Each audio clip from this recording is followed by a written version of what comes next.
Kyros's northeastern crossbridge, spanning the yawning gulf that lies between the eastern link and the palace of the Archdominar at the very heart of the city, has seen better days.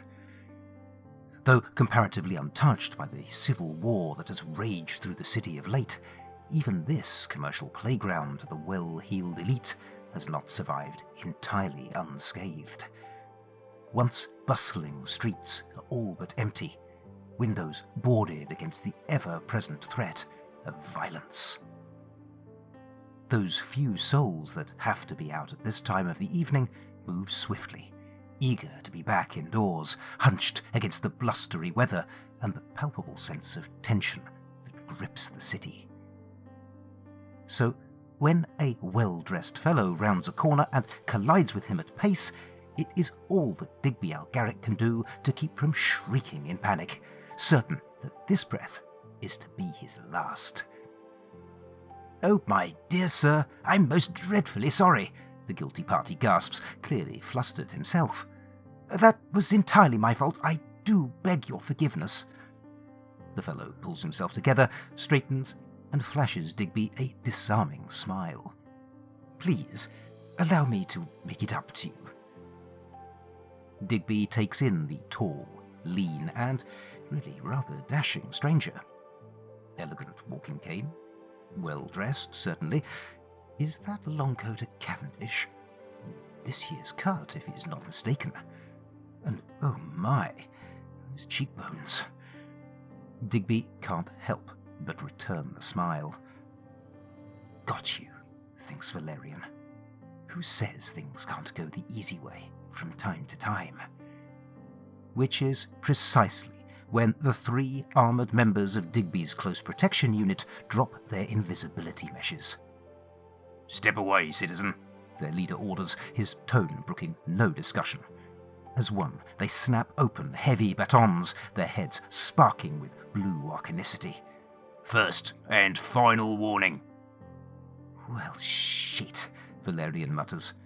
"Hard way it is."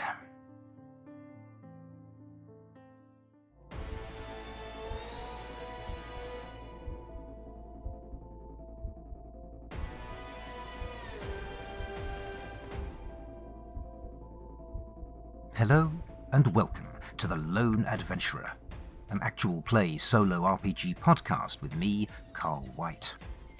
I will be your narrator, your game master, and your guide as we follow our heroes on their journey into the unknown. For this game, I will be using the Daggerheart rule set, as well as a variety of other systems, tools, and tables as they take my fancy. A word of warning. The following scenes may contain mature themes and disturbing imagery. Listener discretion is advised. The adventure continues.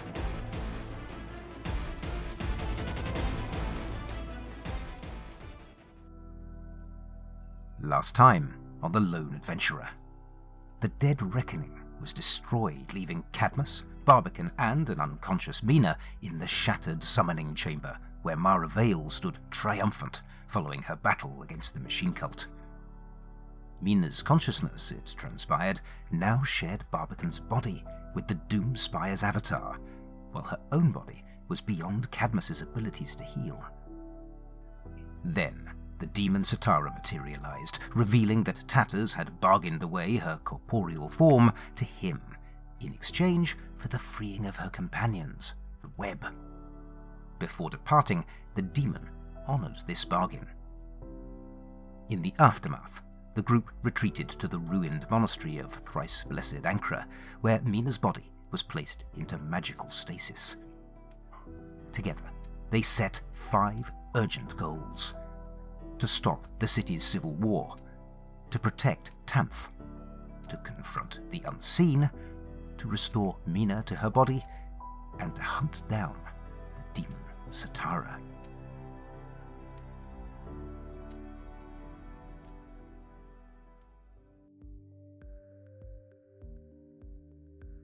Welcome back to Season 4 of The Lone Adventurer. You may have noticed that I took a bit of a break after Season 3. Around 6 months, as it turned out. This was not entirely down to me being a consummate idler, though more on that topic at a later date. During part of this time, I was hard at work. I dove deep into a creative rabbit hole and used the Cortex Prime framework to write a complete lone adventurer RPG for solo play. And with my lovingly crafted game in a near-complete state, I finally began to playtest it. At which point, I was forced to admit to a very unwelcome truth. I didn't enjoy playing it. It was, not to put too fine a point on it, no fun. Well, that put a bit of a dent in my enthusiasm, to say the least. A good 6 weeks of work down the pan.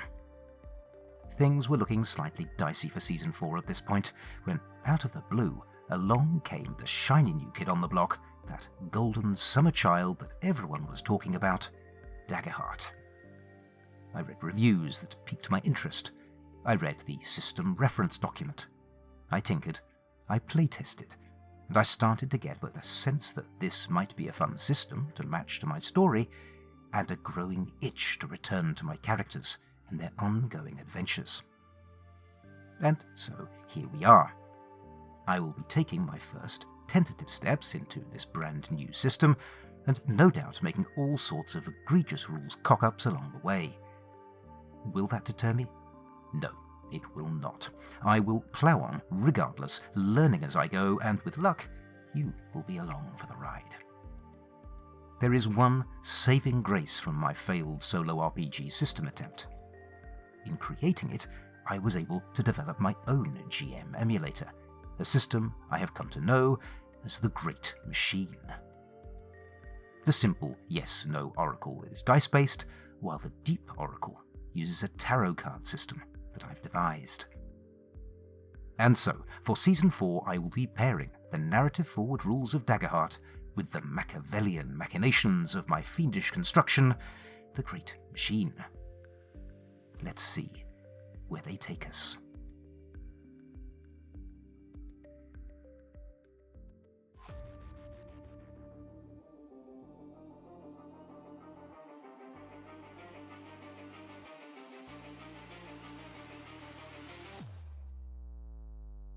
It is a credit to the discipline of the House of Whispers Close Protection Unit that they do not flee in abject terror when the brass and steel giant steps out of the shadows, eye lenses glowing, and weighty fists crackling with blue-white arcanicity.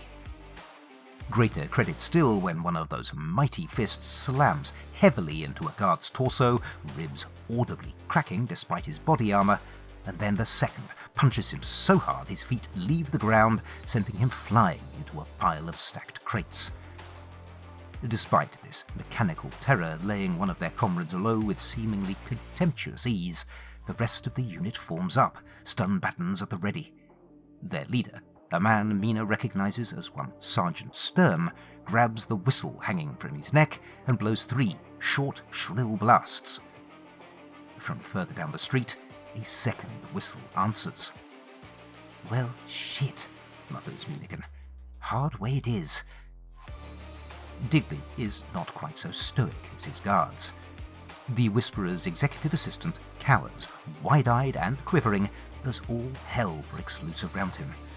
He clutches a smart leather briefcase to his chest as if somehow hoping it will afford him protection. "What's happening? What's happening?" he stammers, for all the good that it does him. His protection team, wearing the purple and green of House Montessario, show no such uncertainty. Sergeant Stern swings and lands a heavy blow on Mina, his stun button sparking against the steel exterior, but to no obvious effect. The automaton gazes impassively down, unmoved, and Stern takes a faltering step back. One clearly does not become the leader of the House of Whispers Protection Unit without developing resourcefulness, however. "Forget the machine! Target the other one, and protect the principal," he bellows, and as one, his men turn their attention to Valerian. Now, hold on just a moment. Can't we talk about this like civilized fellows? Valerian protests, backing away, his hands raised, and a queasy smile waging a futile battle to remain in place. The answer is emphatic. He stumbles back as the crackling head of a stun baton goes whistling inches from his nose, then squawks in horror as two more guards come round the corner with flatbows raised and fire. Minacan steps in front of him, and the bolts ping harmlessly from her armoured chest. "Mr. Elgaric," the sergeant roars. "Emergency evac! Now! Activate the EED!" Mina is aware of emergency evacuation devices, of course. The House of Whispers had provided these short-range teleporters to senior House Montessario VIPs in high-risk environments. She hadn't anticipated that a comparatively lowly functionary like Digby would be carrying one, though. 7, damn it! You'll have to get that device off him or the mission's blown, she yells at Valerian. I'll keep the guards off your back. Hurry!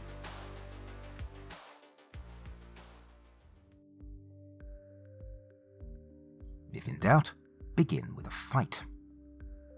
With my scene assumption confirmed, I created a combat encounter based on kidnapping Digby, and then kicked it off by giving Minacan, as I've taken to calling my Mina Barbican Doomspire hybrid, the spotlight. She spent one of her 3 starting hope tokens to activate one of her experiences, Steel Defender, at +3. I figured that she was pulling Valerian's fat out of the fire, and so it was applicable. Along with her +2 for strength, that meant that she was rolling at a +5.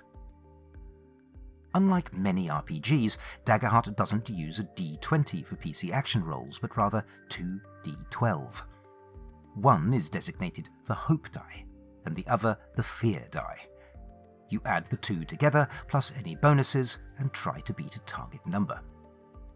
But there is a wrinkle that makes Daggerheart especially well suited for solo play.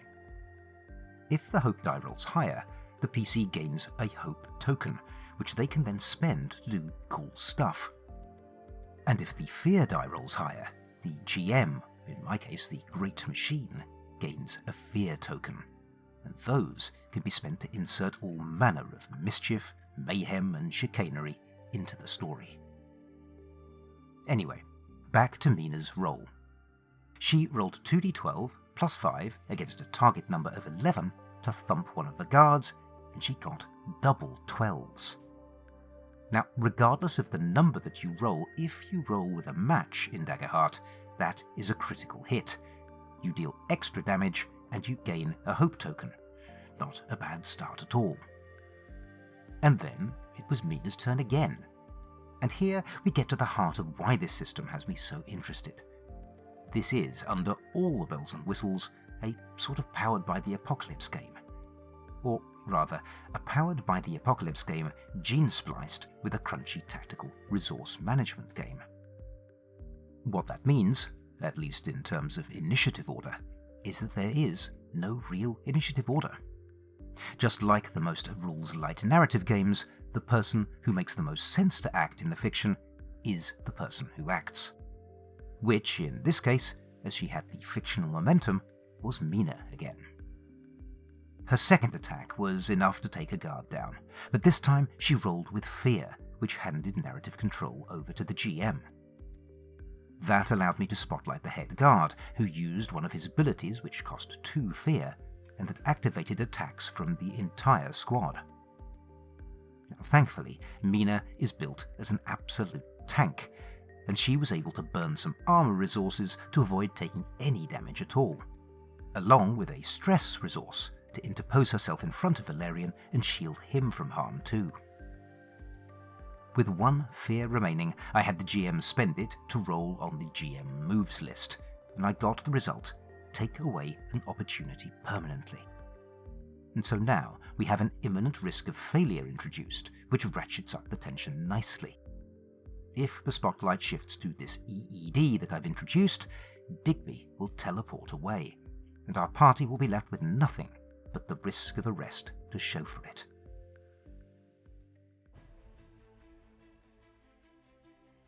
Well, shit. This had seemed on the face of it like the path of least resistance.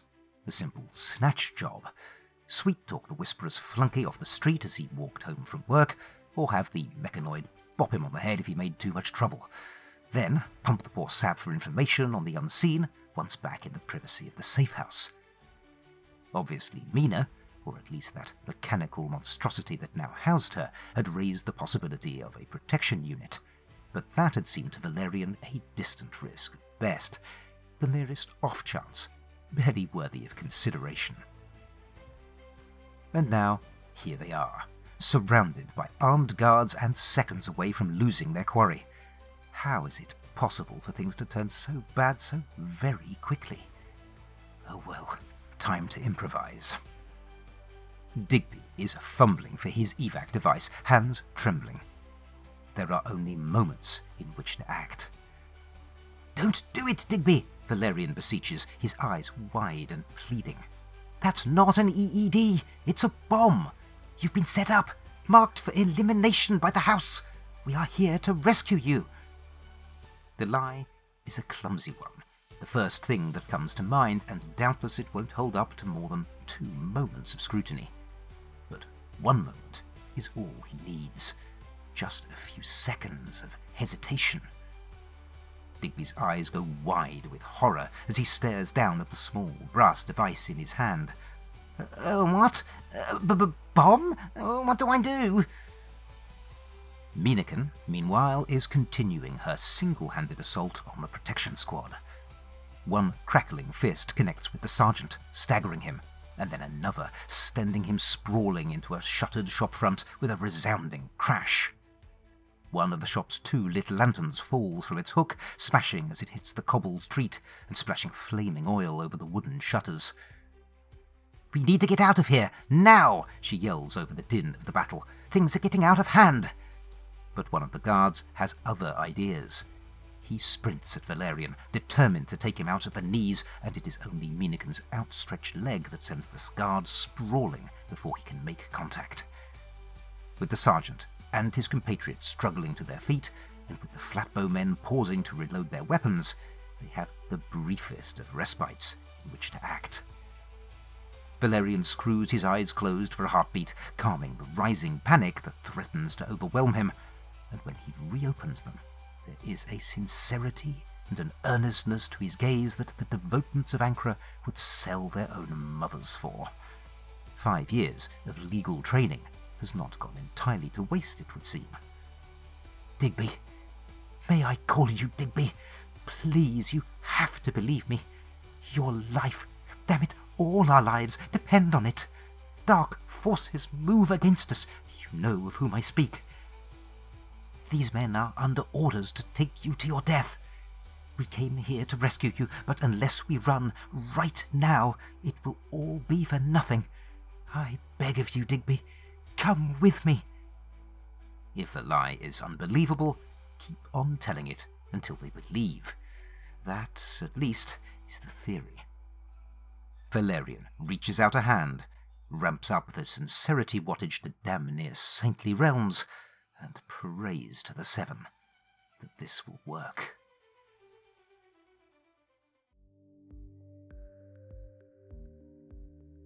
Well, based on my play so far, Daggerheart has been a very enjoyable solo RPG system. Is it the one? Well, that's just possible. It's quite a statement, given how many other games I've played and how little I've played this one. As you know, there is something about the cinematic, narrative story game style that I love.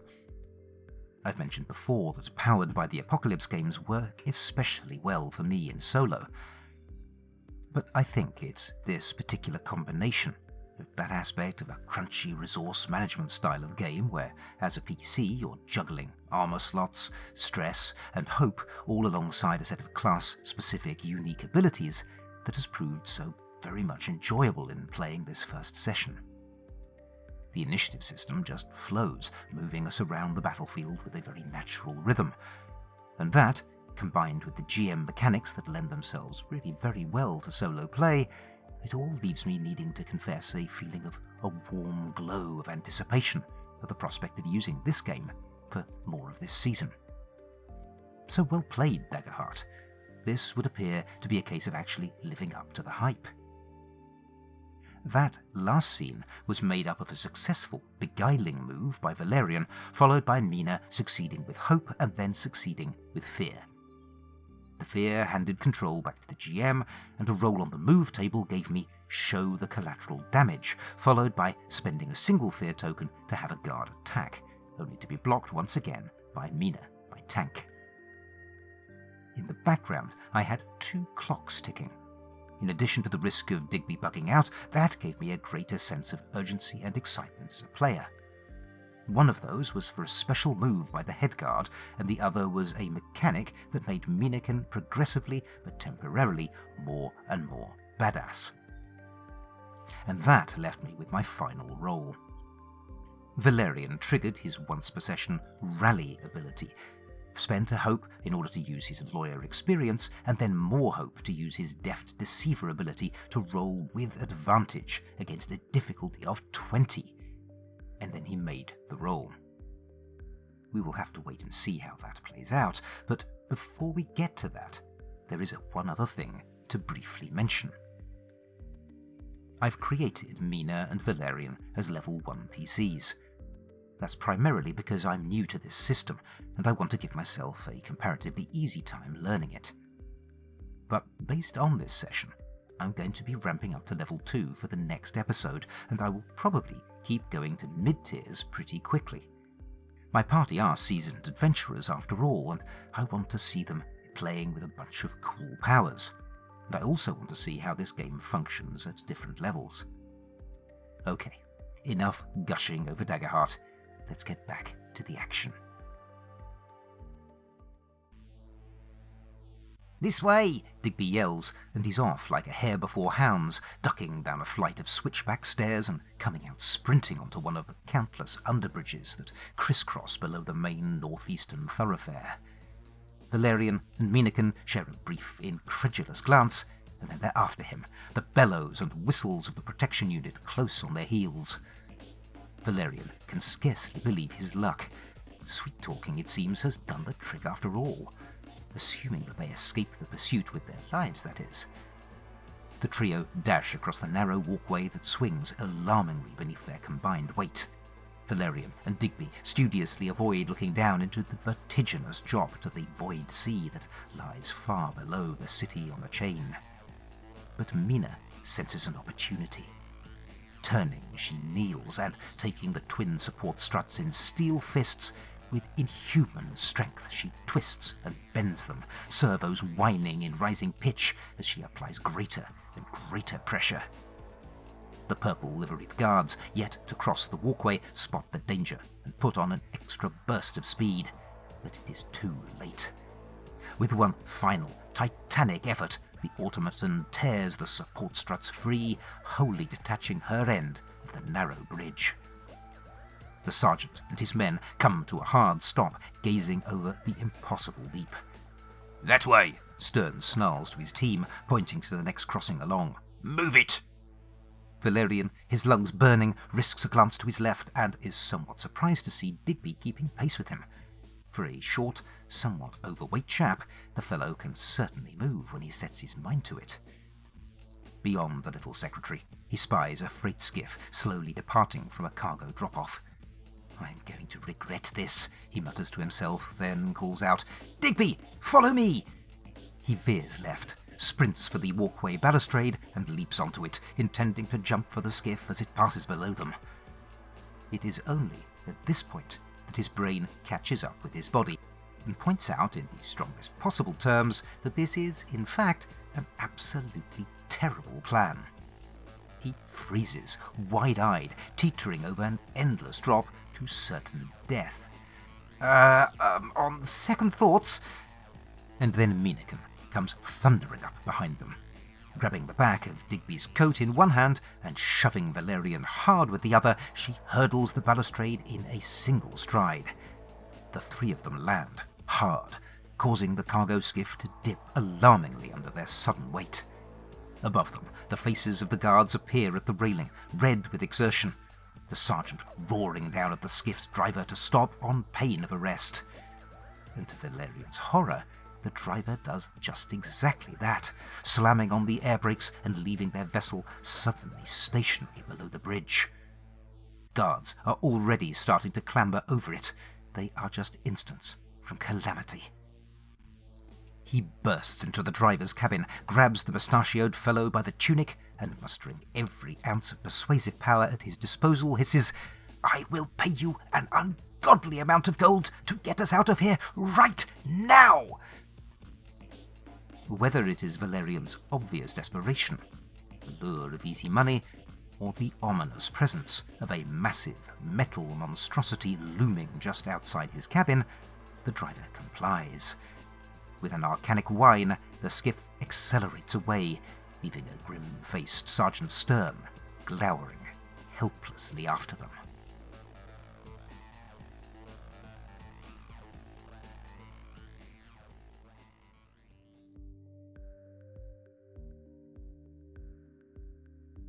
I decided in that last scene to take the Daggerheart chase rules out for a spin, and, well, blimey. As any long-time listeners to the podcast will know, I have battled a little to find really satisfying chase rules. Ones that create variety, urgency, and story, all while maintaining that most important attribute, simplicity. And again, though my sample size is small, my immediate sense is that these are the best chase rules I have come across to date. They just work, handing agency to the PCs to build the environment and maintaining drama and risk throughout. I confess, I'm impressed. Because, just like the one before it, that last scene was absolutely thrilling for me to play. Every dice roll felt tense. Every success and failure was met with my own whoops or groans. Honestly, other than my autocorrect constantly trying to change Minacan into minivan, this episode as a whole has been a genuine joy to play and to write. If you're interested in the mechanics of the chase, I've laid it all out in the episode transcript, but I'm not going to do a blow-by-blow account of it here. Suffice to say, it was a short D6 chase, with the party starting with a narrow lead of 1. Or rather, they would have, had my scene assumption check not come up as a yes and. Something positive had happened, and in order to find out what, I turned to my deep oracle. Unlike the simple oracle, which uses a dice check to answer yes/no questions, the deep oracle involves drawing 2 tarot cards. And in this case, the 2 cards that I drew were the 2 of Swords, which relates to decisions, convictions, and hard choices, and the 4 of Cups, relating to contemplation, opportunity, or evaluation. I figured that this meant there was a choice of paths, or a fork in the path, if you like, and that Digby was going to lead the way, earning the party an advance on their chase dice. So now it was Pursuers 6, Party 4. And so, we're back. Season 4 beckons, with the promise of a fantastic new game system to play with, and a new GM emulator to make my life miserable, as well as a world of adventure to explore. I hope you'll join me next time.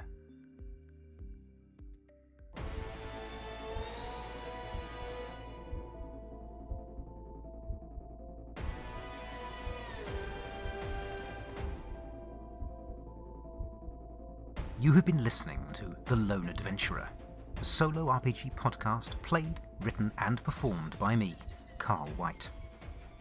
If you've enjoyed this episode, please consider telling your friends about it or leaving a 5-star review wherever you get your podcasts. It really is a huge help. You can follow me on BlueSky at theloneadventurer.bsky.social.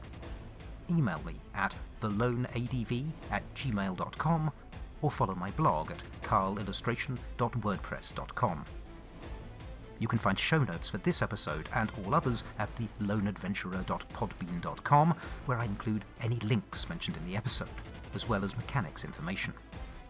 I also include a link to a full episode transcript. The story will continue in the next episode of the lone adventurer. Thank you for listening.